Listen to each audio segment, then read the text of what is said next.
Hi students, today I want to walk you through how to use PiktoChart for your Black History Month project. By now, you've chosen a Black History figure that has made a historical impact. You've researched that person and you're getting ready to share that research with the class. This tutorial will show you how to add the required elements to your presentation.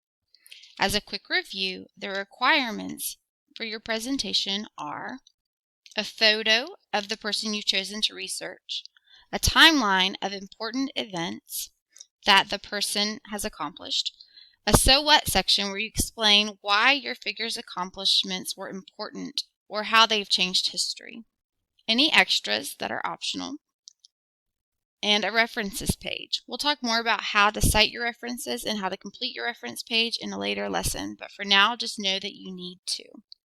So let's get started.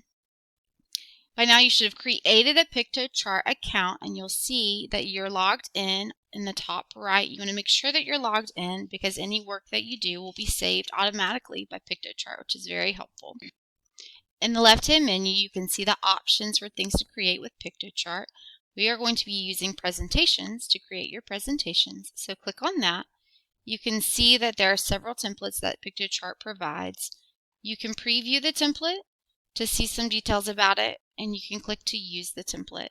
I used a template to create the example lesson for you, and I actually used this template, but you can see how much work I had to do to delete a lot of the different things that were already there. So for this tutorial, I'm just going to show you how to use a blank presentation. So adding a photo is the first requirement that you have to do. You should have some photos and research saved on your computer already. So you come over to this left-hand menu and to Uploads. You click on Browse Images, which lets you browse the images in your computer. You can click on one, double-click it, or click it to open it, and it's going to upload over here. Everything that you've uploaded will show up in this box and it'll just stay there until you're ready to use it. So I just uploaded this one. When you're ready to use it, you drag it and you drop it into your presentation. You can resize it by clicking on these squares or these circles here. Squares are for length and to pull the image diagonally, and the circles are to pull it widthwise. You always want to pull diagonally to make sure that your image, and pull along this line here to make sure that your image does not get distorted where it ends up looking funny too wide or too long. The second thing that you are going to need to do is to include a timeline in your presentation. First, let's look at how to add another block, because so far we just have this one page or this one block. So to the left of that block is this plus button. You click it and you get a new block. Over here on the left-hand menu again, under Design Components, there are List, Timelines, and Comparisons. Click the Timelines option, and you can see all the different options for timelines to add. So find one that you like, click it.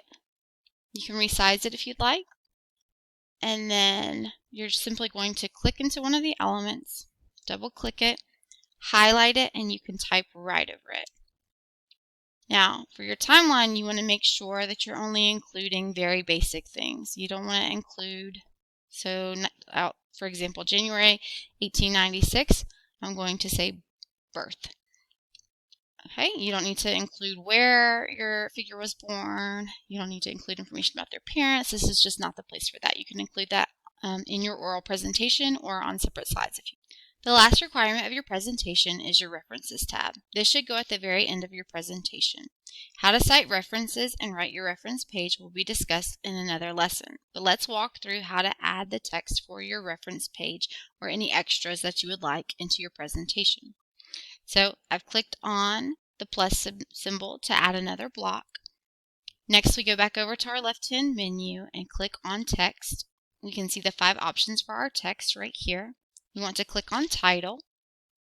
We want to drag and drop that up at the top.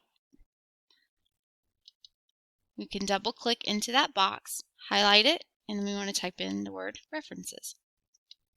We also want to click on this body text, and this is where our references will go.